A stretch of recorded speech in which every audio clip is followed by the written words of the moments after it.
Hello, everyone. Thank you for joining us for this session discussing HPC resources in the EOSC context. This session of the Ask Me Anything, part of the Ask Me Anything series is a little bit exceptional. And that's because these series are usually looking at different types of resources and services that are available in the EOSC portal. But considering the very particular nature of the HPC and HPC resources and the challenges that they raise in terms of the integration of the allocation and access policies, federation, and etc. We have thought that it would be a better approach to look at some of the work that the projects that are working together with EOSC Future are addressing in order to build and consolidate this EOSC ecosystem. So you can see on your screens the agenda for our session now.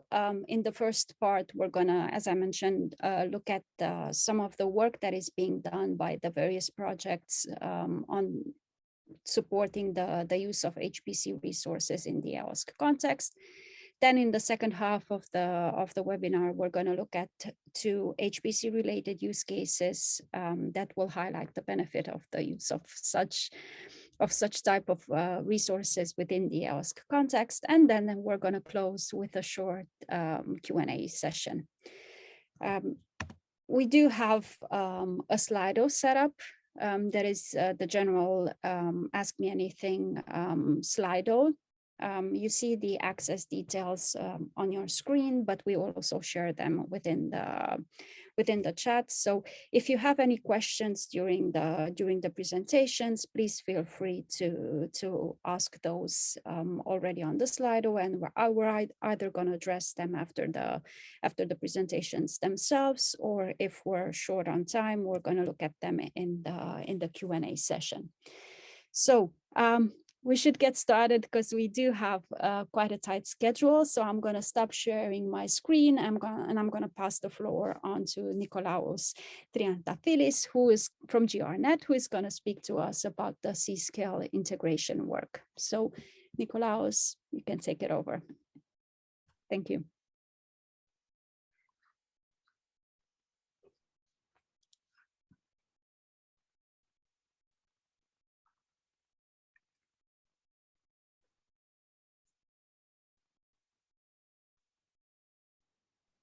Okay, I found it. And thank you very much for this opportunity. I hope you can hear me well, right? Yes. Okay, so we will start here about, and we will talk about the C-scale federation and how this can be implemented in the EOSC context. So I will start with a very few terms in high-performance computing. So what high-performance computing does is to perform process of data and make sophisticated computations at very efficient and high speeds. So an HPC cluster or a supercomputer consists of hundreds or thousands of computer nodes that are actually servers, and each of these nodes work in parallel, where the job that has been dispatched to these servers has been implemented on a specific protocols like MPI, which is it is a message passing interface protocol for running processes in high performance computing.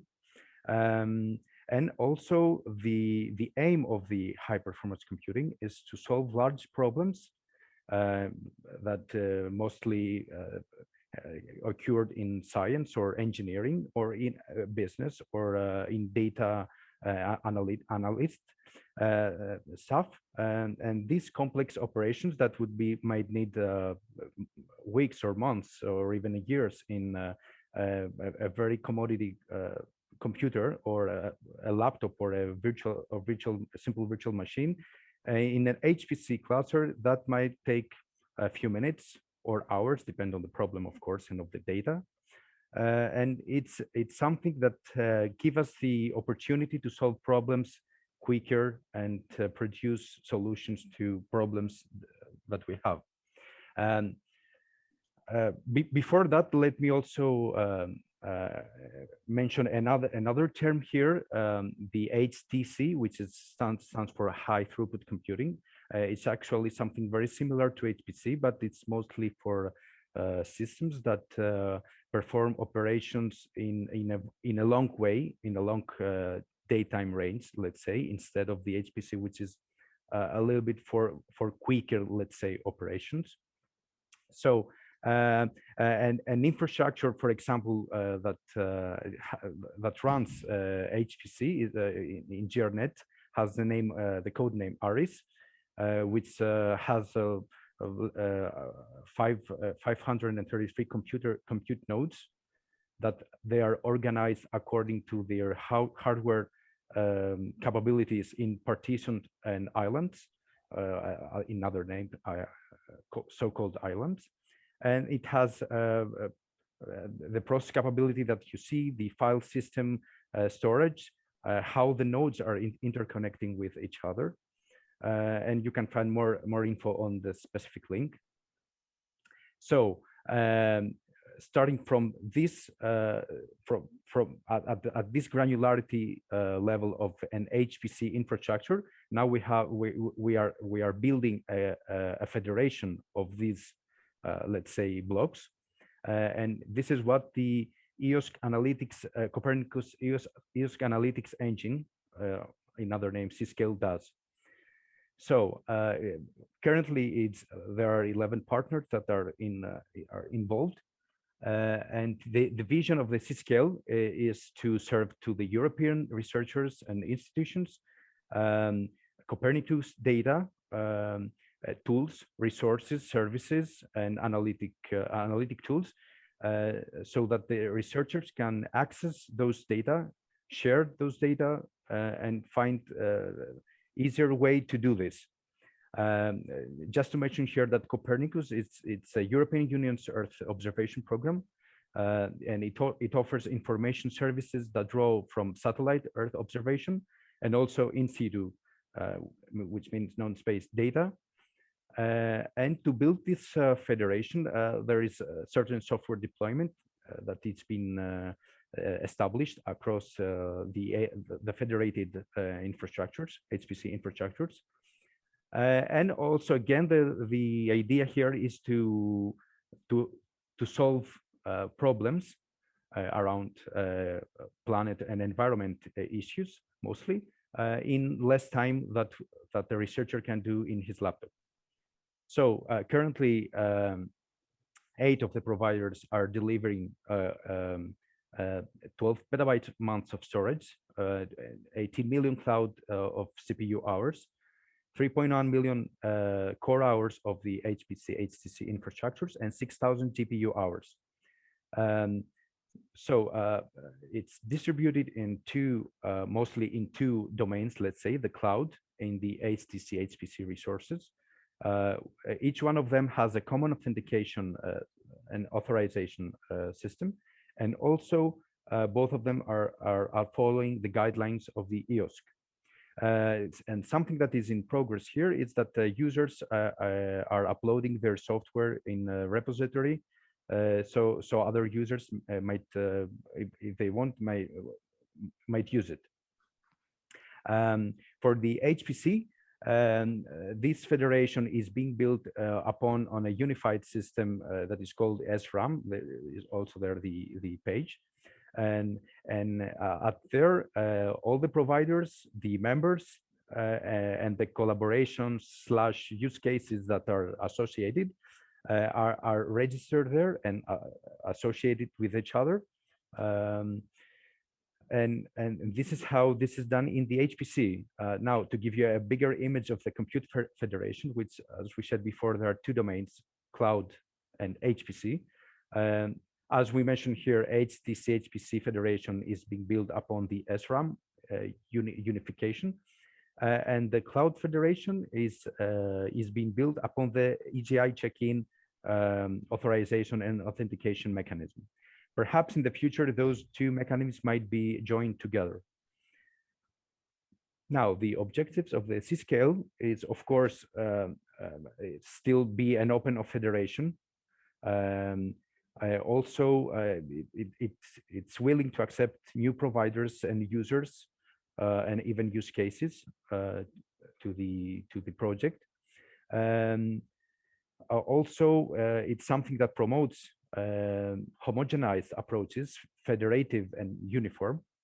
And last but not least, it wants to enhance the EOS portal, the EOS marketplace, with all these federated data, services, and tools. So just to mention for the integration here, what it has to, it's an objective for the integration, is to keep and ensure the interconnection between the distributed data catalogs, tools, and services, and also provide to the EOS community state-of-the-art services, analytic tools, and data, Copernicus data. And all this, since this is being built, also provide a framework which would be very well documented in order to support new services providers or applications developers to integrate within EOS portal. So there are three main things that C-scales wants to serve in the EOS portal. We will start with the data.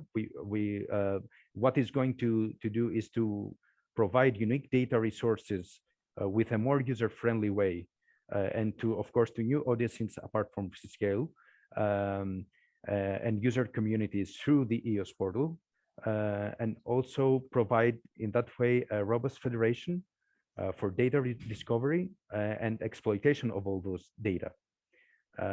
One more would be the services that, as we said before, it's going to be divided in two main domains, the cloud and the Hpc ASC. The cloud would also have resources of the federation would be, it would be as an infrastructure as a service under container platforms like Kubernetes. And also the Hpc HCC is going to be federated in a homogenized upper layer with each Hpc infrastructures that they are within it. And last but not least, the analytic tools that are being built and they're collaboratively building on the competence of pan-European infrastructures, like an existing projects initiative like the Copernicus Data and Information Service will also join the EOS portal and in that way provide an open source big Copernicus data analytics platform to the EOS.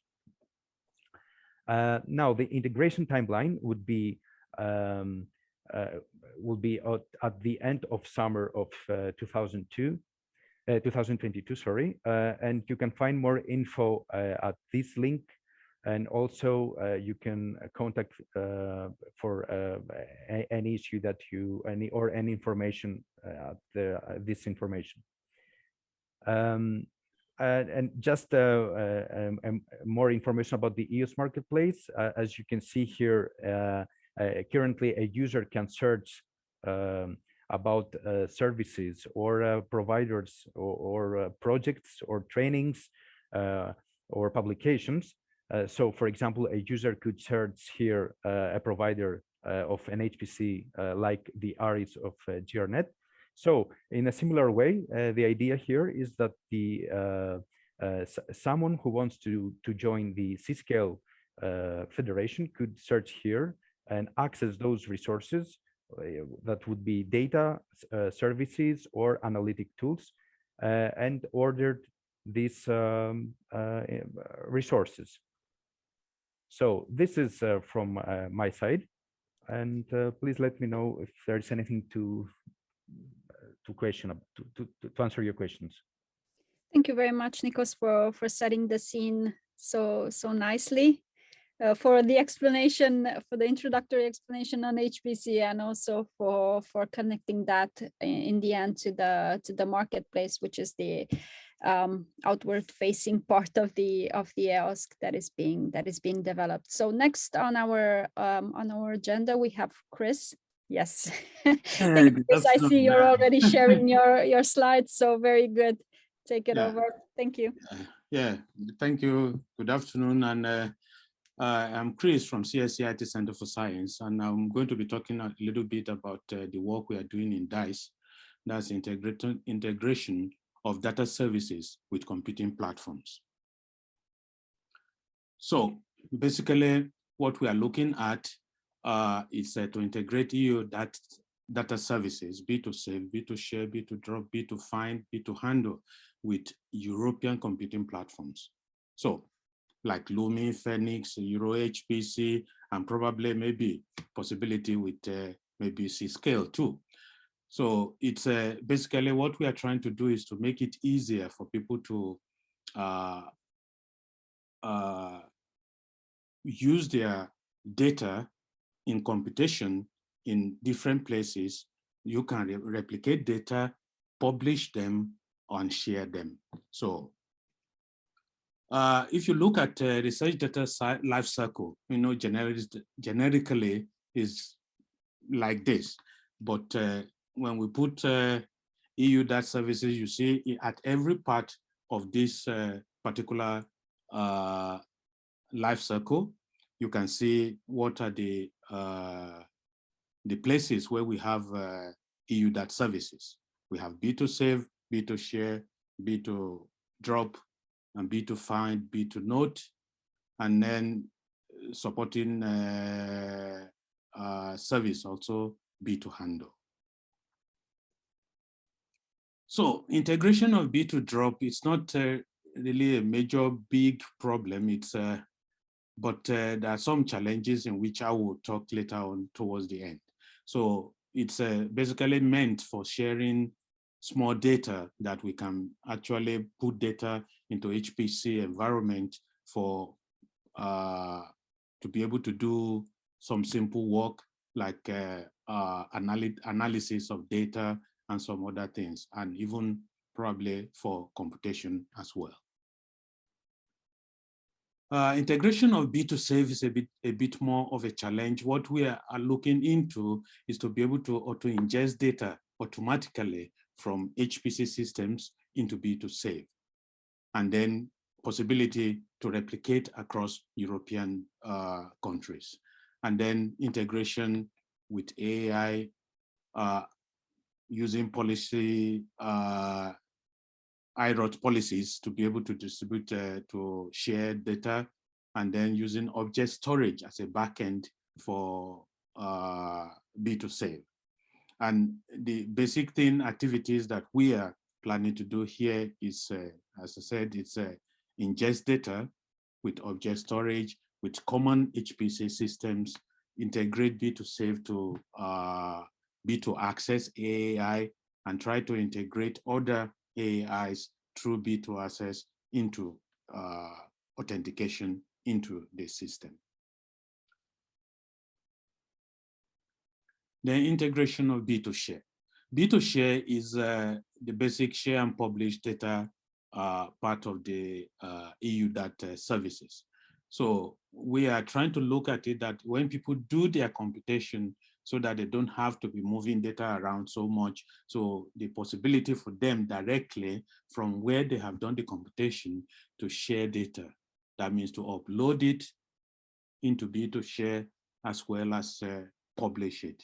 And possibility as well as, because when we look at certain research data, the data is so huge. We're talking about petabytes and petabytes of data.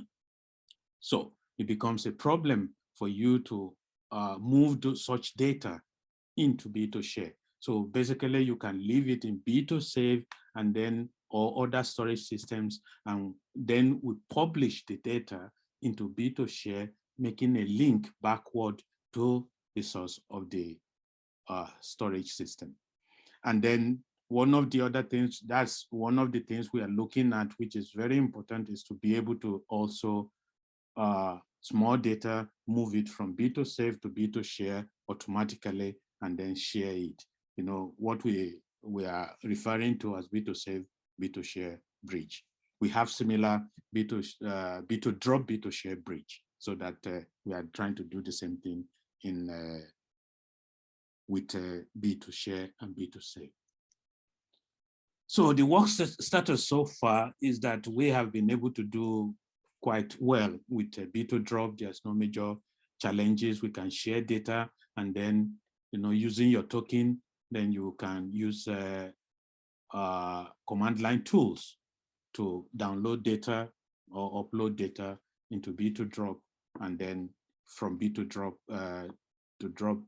to HPC systems.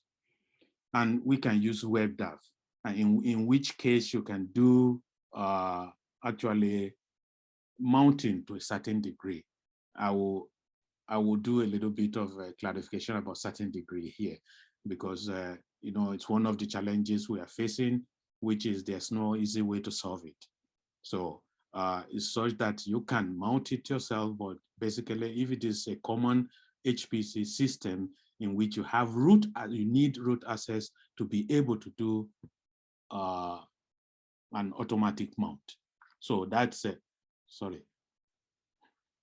I'm sorry, just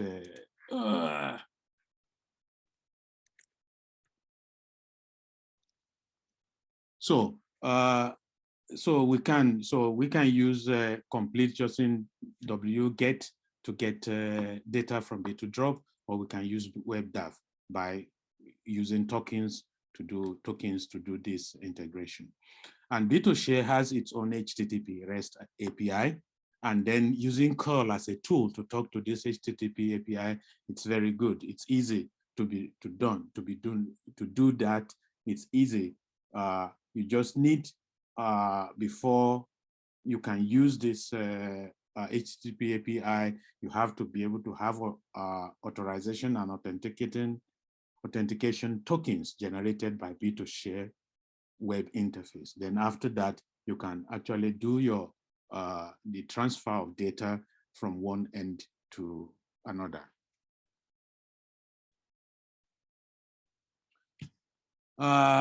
Work status continues. B2Save is a little bit weaker. We have succeeded in using HTTP API protocol, you know, and using call as tools to transfer data from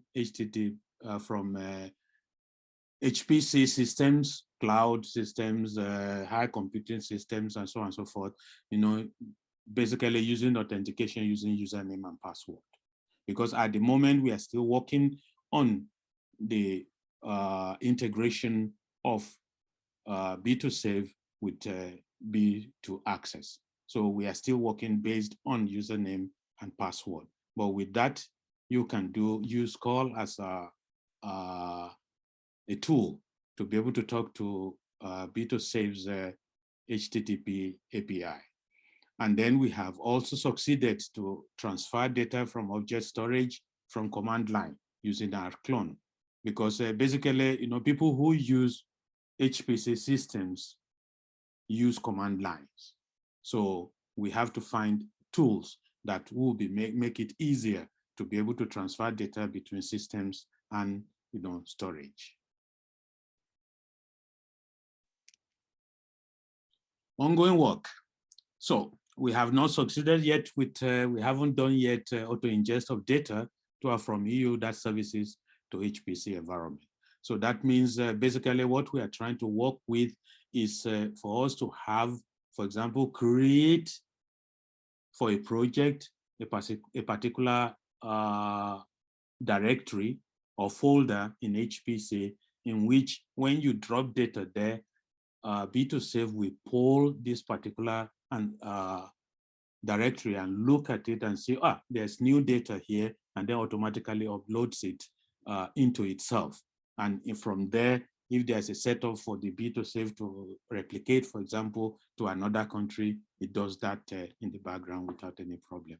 And we are still working on integration between B2Save and B2Share to make publishing of data that are stored in B2Save easier in B2Share, so that you don't have to move data if the data is large. So, but you can still publish automatically into B2Share, either from B2Save or from B2Share itself, from the command line, so that you can talk to them and then you publish your metadata as well as work with other things. And then we are working also on the connection, as I said previously, that we need for us to be able to move data from B2Save and to Hpc between them. We need the user name and password. We are still working on B2Save to B2Access using OpenID Connect. So we are waiting for the complete availability of the next version of iRods, in which B2Save will be based on, and then we'll be able to use this one. And then challenges. As I said, you know, WebDAV mounting of B2Drop requires root access. This limits the user experience when using HPC systems, because you don't give root access to normal and ordinary users. And then we are also working, one of the challenges is to be able to connect Phoenix communities into B2Access, so that Phoenix communities can make use of EU-DAT services, as well as you know, the integrations we are working on in DICE. So we are still working on that. So there are still a lot of discussions and decisions on the political and policy level. It's not technical, it's just decisions and discussions. And with that, I say thank you. Thank you very much, Chris. We're just slightly over time, so I'm going to quickly pass it on to Enol. Yeah. Yeah, yes, getting ready to share. A second. Thank you so much. For everyone else, for any questions that you might have, please use the Slido with the access details that have been shared in the chat. We'll paste them in again. Thank you. I guess it should be me, no? Yes, So, of course. yeah, Yes, okay. please. Okay, because I was saying We've lost your screen. okay, so hopefully you can see the screen. Yes.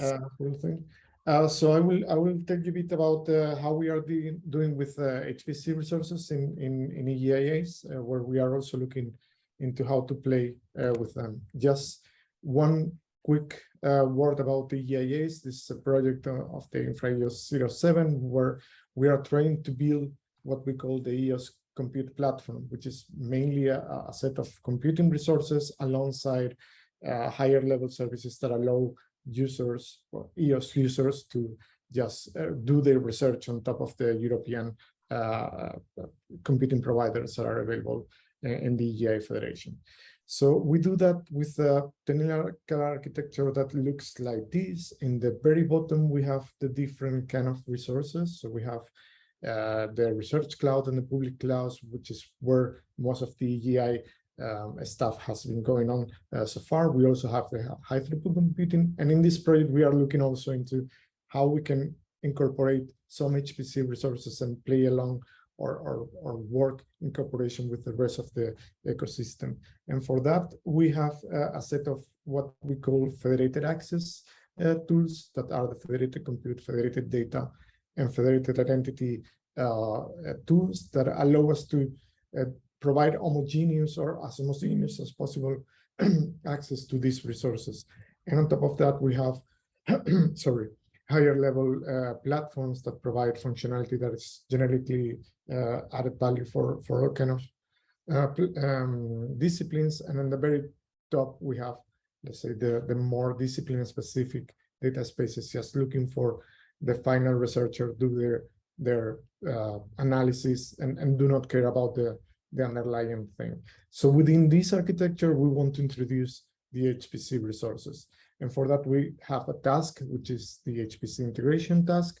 And here the objective is provide some interoperability guidelines for HPC systems with the EOS compute platform that we are working or we are delivering in the EIA's project.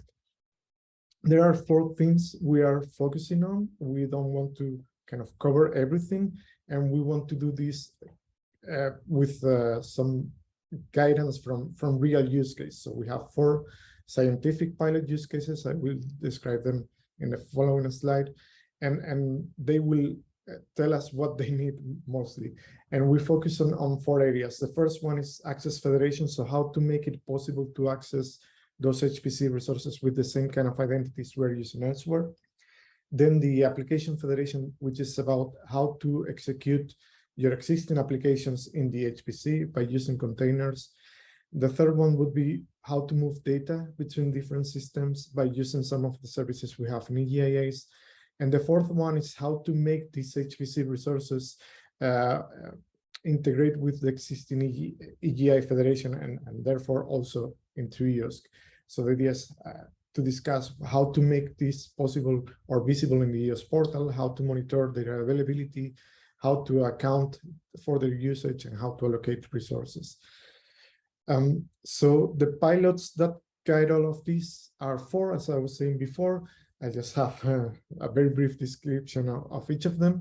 So the first one is about higher energy physics led by CERN. And here the idea is that CERN has a wide range of applications that need to run in different systems, and they want to understand how they perform in the different HPC, but cloud and HTC resources available. And this pilot, what it's doing is doing this kind of benchmarking of the different resources available and also checking how the data transfer can be done between the systems. So at the end, they will be able to understand what's the best resource and how to make data available in that resource when they need to execute any given application. Then we have prominence, which you will hear more about in an upcoming talk. It's just about making it possible to run workloads, so it's jobs or workflows across any number of clouds and potentially also HPC systems. You will hear more later on. And we have also the NS use case. This is about climate science, and they have a tool called FIDIA, the FIDIA HPDA framework. And the idea of this pilot is to make it possible to run this framework on HPC resources from a Jupyter interface. So the idea is to provide a very user-friendly and easy-to-use interface for running this powerful framework. And the last one is the ELIMP. And here they have some simulations that are MPI applications. They call it particle in cell simulations, and they want to run them on virtual HPC clusters that are created on demand on top of cloud resources and compare the performance with, let's say, more HPC raw or bare metal kind of resources. So with these 4 pilots, we have, or we are trying to deliver what we call the Hpc Integration Handbook. This is a document where we will describe all the technical work that we have been doing for making this possible, and also not just the technical, but also how we want to appear or be present in the EOSC marketplace. There are 2 versions of this document. The first one was released in February, and here we focus on the more technical aspects of the work. We work on having this federated identity, so being able to use your account across all the system. We work also on the portable execution of Docker containers. We use a technology called uDocker that is completely user-side, and you can execute almost any kind of container without any root privileges. And we also managed to get accounting integrated. In the next version that is to be released in July, we have been working on data transfer, looking for solutions in EGIAs, making monitoring work, and also on this on-demand HPC system that I was saying for ELIMP. Just very quickly on how we are managing to do this access with federated identity, we are using one technology called SSH IDC. So it is to keep the same way that most people are using for accessing HPC, which is SSH, but introduce there the possibility to use federated identity. And this tool allows us to do that without almost no modification to the client or the server. And the HPC resources still keeps lots of control, well, not lots, every control of who's allowed to access or not. And this is approved by security expert, which is something very important in the HPC ecosystem. with this in place and the different technical developments going on, what we are planning to have is a new service on the EOS marketplace. We will call it the EGI Accelerated Cloud. And the offer will be the possibility to have hybrid cloud plus HPC resources somehow collocated. And you would, as a user, you would host gateways or portals at the cloud, things that are meant to be running more permanently that do not fit in the HPC. And whenever you need to do like the heavy calculation, you can spawn your jobs to the HPC. And all this cloud and the HPC would be in the same data center, so you avoid policy issues or most of the policy issues using this federated identity, as I was saying, and with central accounting and monitoring. And we will start with 4 providers that are members of EGIAs and also members of EUROSC, CESC in Spain, IACT in Bulgaria, TÜBİTAK in Turkey, and NLIP in Portugal. And just to finish, what we will do from here to this summer, basically, we will complete the technical pilots from the use cases. So we'll have a complete implementation of them. We will deliver this final version of this handbook where we describe all the work done, and we will onboard the EGI Accelerated Cloud on the EOS marketplace. And in principle, with all of that, we will be able to do some real production usage. And you can see here, this taken a screenshot taken from the EGI accounting, where we can see already some CPU hours being released or offered by to HPC use cases. So we expect that this will grow in the future. Thank you. Thank you very much for that. Your presentation is actually quite a nice bridge to the second part of this webinar, which will be focused mostly on use cases. So showcasing the benefits of using HPC resources within the EOS context. So Narges, if you want to take it over. We can't hear you if you're speaking. You would have to unmute. We can see your presentation, but can't hear you.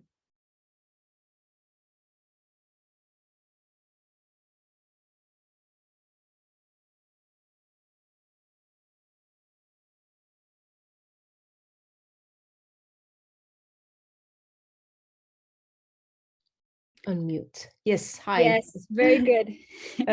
So we don't see it in full screen, but if you can move into full screen. Oh yeah, I still have my screen shared. Thank you.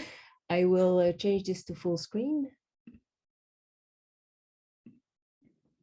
Yes. Thank you so much. So it's a pleasure to be here. Thank you, Tima. Well, I hope in the couple of minutes coming, I will present to you the CompioMed use case that we have been working on and benefiting from the services that has actually been developed and offered in the EOS marketplace. I'm Narges Zarabi. I'm an advisor at SURF in the Netherlands. We are supporting education and research in the Netherlands core infrastructure. And we are one of the service providers within the EOS context and one of the HPC centers involved. And we're contributing to different projects as well. As you can see, the EOS Future, the DICE, the EOS Fairs Fair, which is finished, and also community-based projects such as CompioMed, which we actually really work with the researchers and try to help them use the HPC and do their interesting research on. So CompioMed is actually the computational biomedicine community. It is a community which do a lot of simulations and research in different domains, such as cardiovascular, molecular dynamics, and well, at different scales. It is a very compute intensive, but also data intensive research being done in this community. And as you can see, there are different user groups within this community, from academic users to industrial users, pharmaceutical companies, but also clinical users, like actually hospitals are involved. And of course, the general public who is interested in this kind of research. So it's also one of the Center of Excellences, which you may know, it's doing a lot of interesting research in these domains. So CompioMed community, as I said, the research is very compute intensive, and there is a lot about compute moving toward exascale and compute, different HPC centers involved, but the idea was to also try to keep the data, because when it comes with a lot of compute, a lot of data is also being involved. How do we do proper data management so that we make sure the simulations and the workflows are moving smooth?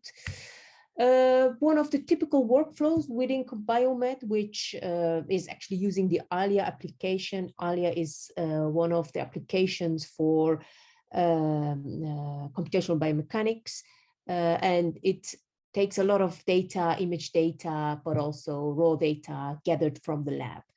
And this data is in order of terabytes. So you can imagine for a single researcher in a lab, this is quite some large amount of data. And this data being produced in a lab in France, for example, needs to be transferred to some, it is stored in some local storage, and it needs to be transferred to an HPC center to further be analyzed. Once the data comes close to compute, it needs to be pre-processed to make sure that the input data is as it should be, and doing different kind of methods like image stitching or segmentation and meshing for the simulations that will be run on these data. Once this data is in the Barcelona supercomputing, for example, the idea is that we want this data to be also replicated to the other HPC centers within Biomed. This helps in the first instance to scale up the compute power, because the same ALIA application is also installed in Snellius, the supercomputer in the Netherlands, and also in LRZ in Germany. So the idea is that if we replicate data in these other centers, it would also help to that researchers in those centers can also use the data to run similar simulations and sort of scale up the compute power, but also to make sure that we have replicas of data available in other centers and well, sort of preserve the data. Once the data is replicated, it's being used for the simulations in these HPC centers. So we had established a collaboration with DICE and EOSC to define different workflows for replicating data, but also to publish data, because we want the data produced in this community to also be accessible to the wider community. And I think this is a good bridge of what Chris showed about the services developed in the EUDOT, because those are the services that we are actually using also through the marketplace to implement these workflows. There are different centers involved: UCL in the UK, BSC, the Barcelona Supercomputing Center, and SURF. And the services that we have are using are the B2 Share service, the data repository that was introduced, the B2 Handle for making prefixes, which was also applied for throughout the marketplace, and the B2 Safe, which was also extensively introduced during the previous presentations, which is an aerospace middleware to make replicas of data. So what we are doing is deploying an instance of B2 Safe in the HPC centers involved within Biomed. At SURF, we already have the B2 Safe deployed. It's also being deployed in the BSC and also in UCL, so that data can be replicated among these centers. And we would also like to have an instance of B2 Share deployed at UCL, either at UCL or at SURF, that can be used for publishing data. So the data that is in B2 Safe, the idea is that it should be easily or relatively easy to be published, metadata added, and make it open to the wider community. So basically, we have compute sites in our data and HPC federation, and we have, let's say, data sites. And the idea is to have this data replication workflow and data publication workflow implemented so that researchers can, well, share a large amount of data, but also make their data available. What we are doing, we have made a work plan, a technical description of the tasks that need to be done, We have, as I said, deployed the B2Safe at BSc. Federation between BSc and SURF B2Safe instances is in place. We are running performance tests to see how the performance is doing. UCL has applied for a B2 handle, and this is in place now, and they are now busy with technical work to deploy this service. And once that is deployed, federated with SURF and BSc, we have got a great amount of support from the EUDAT and the EOSC technical community for deploying these services. So this has been very helpful, the support we get, the technical support we get in deploying these services.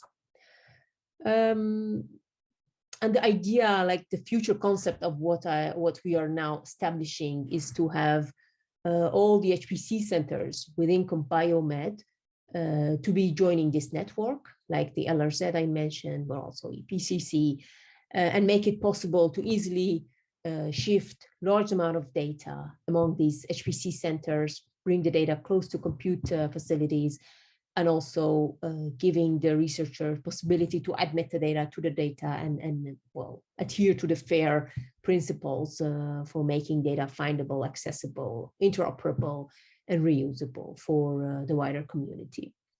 This is in short about the use case. If there are any questions, I'll be happy to take. Otherwise, I'll hand over to the next presenter. Thank you, Nargis.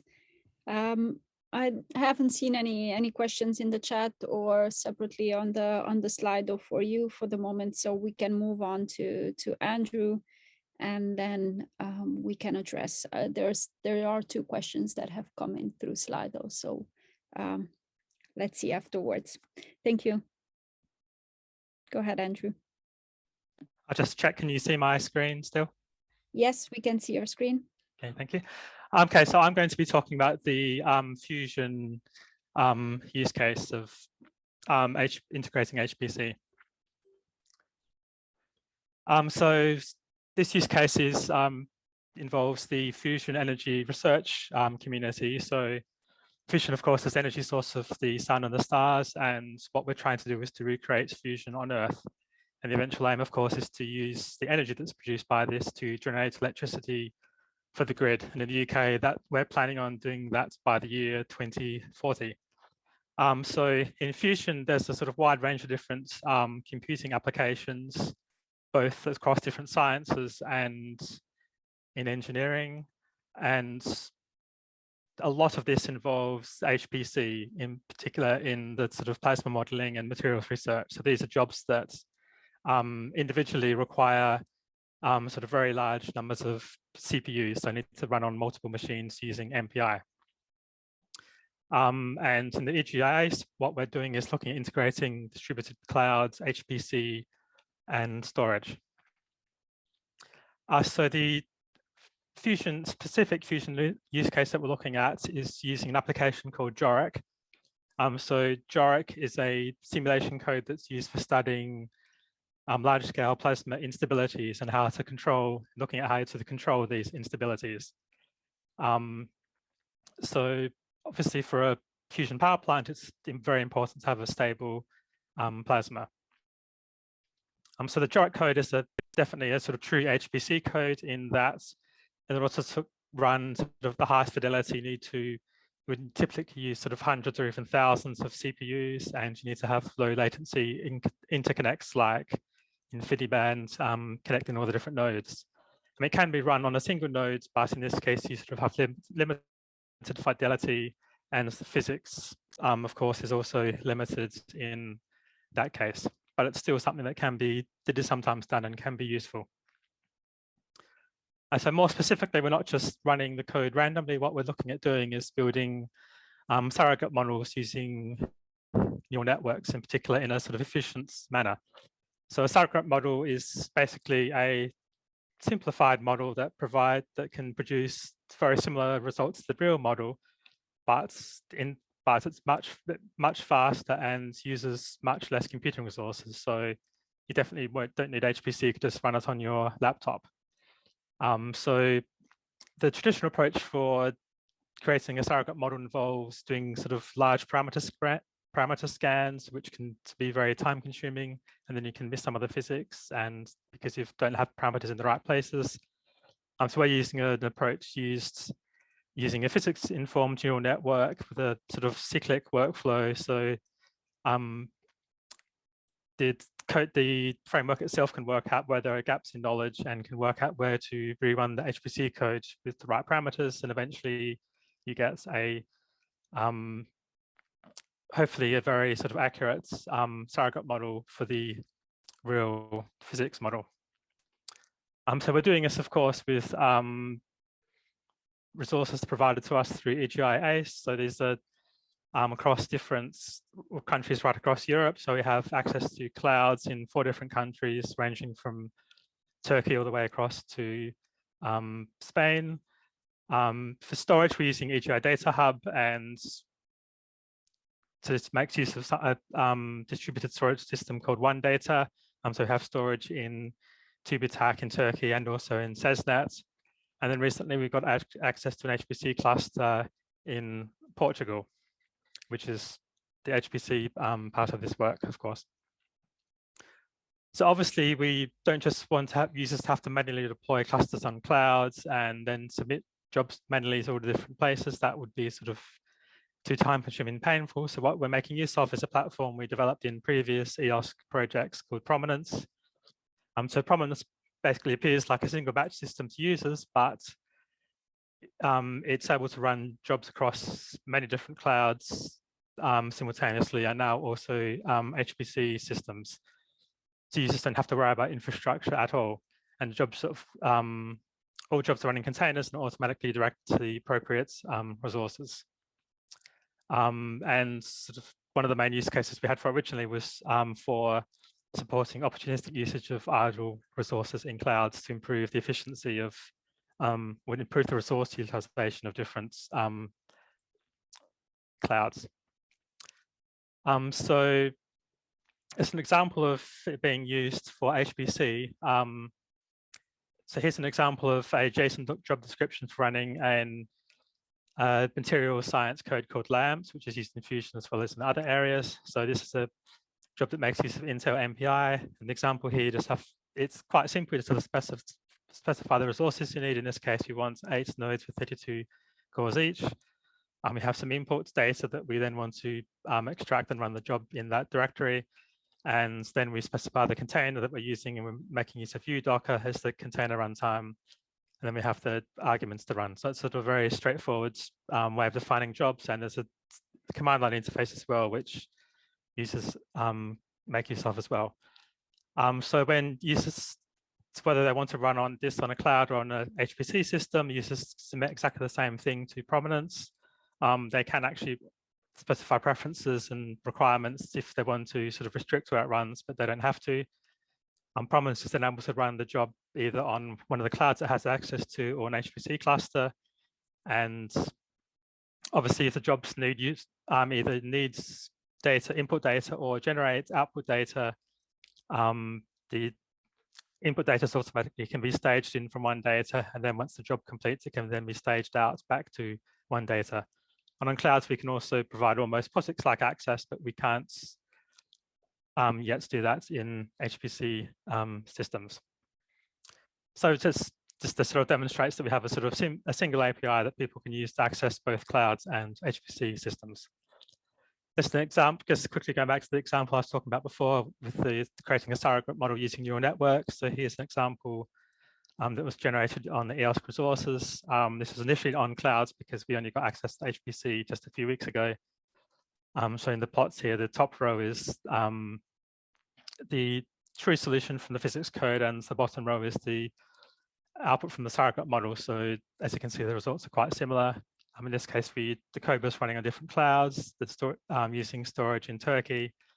And then the neural network training was then run on a different cloud in SESNet.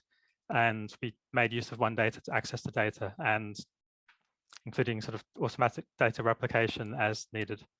So the next step, of course, is to do this using in a high fidelity way using the HPC cluster in Portugal. So just finally, some of the challenges, obviously creating containers which can perform optimally on different platforms can be quite difficult, whether it's because of different processors or different low latency networks being used. It can be hard to get access to one data because users are not typically able to use Fuse. And also, one problem we haven't had yet is that many HPC clusters restrict outgoing access to the internet. However, at the moment, we're making use of that to be able to run jobs. But so far, with the resources we have access to, that hasn't been a problem. And that's it. Thank you very much, Andrew.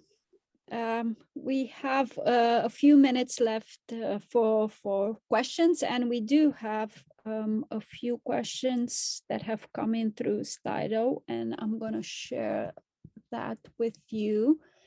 So I kindly ask you if it's possible to stick around for a few more minutes, just so we can address these questions, and for the remaining ones that we won't have time, we'll make a note of those and we'll pass them on to the speakers. So the first question goes to Chris. An anonymous participant is asking if you can expand on the policy level challenges of integrating HPC, and example of Phoenix, with storage and DICE, and where do they need to agree on the policies? I remember you closed your presentation with the discussions. Yeah, I you see, sometimes back I had we had a meeting with the Phoenix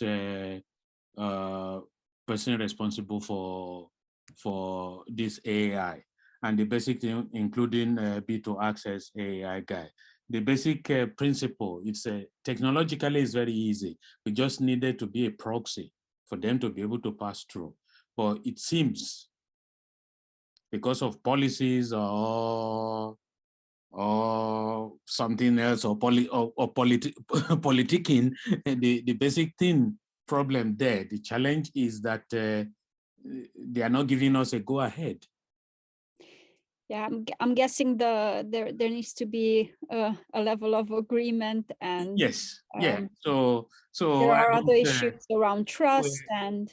Yeah, I was sent maybe 3, 4, 5 documents that I have to go through to be able to fill in this and that. This is what I cannot do because it has to be on the EU that level. So it's they are making it much difficult, much more difficult than it is, because technically it takes just a day and the whole thing is done. Yeah, I think there's a lot of work that is being done in relation to federating the access and identity frameworks across the EOSC and Yes. also across organizational level. So yeah, I think it's something that is ongoing. Yeah. I would assume there's also an issue related to the allocation policies, not only just access, but let's stop here with that question, and then maybe we can move on to Ludovica's question. She says, very interesting presentations, so thank you for that. To all our speakers, not a technical question, but in the management between HPC and EOSC, how is data protection being handled? So I don't know if anyone would like to address that question, or we'll make a note of it and try to get back to Ludovica afterwards. I see that. Well, I can give a quick comment about what the Yes. platform that we are building between integrating the HPC and EOSC services. So I think it's a very valid question, especially if we talk about sensitive data and data that is like hospital data, or that's very important to have certain measures for data protection in place. So far, what we have been trying to build and use was for more like synthetic research data and not really sensitive data, but there are activities also within DICE to see how sensitive data can be handled using the EU services. And there is, for example, activities on a super secure B2 share instance, I understand. So maybe Chris or others can comment better on this. Yeah, we are actually working on a secure B2 share for publishing sensitive data. Exactly. So in that case, you can choose if well, maybe you have also sensitive metadata, you can choose for part of it to be private or not. But that is, I think, a task and a work in progress. I'm not sure about the latest status of it, but I think this is a very good question and needs there is quite some room to be worked on in this aspect. Yeah, I also think that possibly the clusters, like in this case, EOSC Life might also have more insights on how that is being handled, and if well, the connections with any Hpc system raises additional concerns. Okay, then we have a final question that is quite quite technical. So if HPC is done in a highly parallel way, then the programs need to be amendable to parallel processing. Is support provided for optimization for best results? So I'm guessing, I don't know if... I could answer that. Thank you. Well, there are programs that they are written in a parallel way, so they need to be programmed in with parallel libraries. But also there are users that run, let's say, serial code, but they do that by running the code in parallel. I mean, many times altogether. I would see here two questions. So not all the programs need to be in parallel programmable way, like programming in the MPI interface. They could be serial, but and run in and execute them in a parallel way, but serial codes. And also most of the HPC data centers, they do support by providing instructions for optimizing the code, and this usually happens because the libraries that they are installed there are optimized for the particular hardware that is that they are built on. So it's better for the programmers or the users to exploit this software which has been built on this specific hardware. Thank you, Nikos. I don't know if the question came in an anonymous way, so I'm hoping that answered their inquiry, their curiosity. I see also John has added a point on related to the previous question on the data protection. So the next Ask Me Anything session will be held in September, hosted by DICE, and it will be focused on sensitive data. So I'm guessing that's also a good way to close the session for today. So I thank very much our speakers for their input. I know there was a lot of information, but we hope this has been very, very helpful. And the recording will be made available together with the presentations. And we hope to see you soon at the next session. Thank you very much.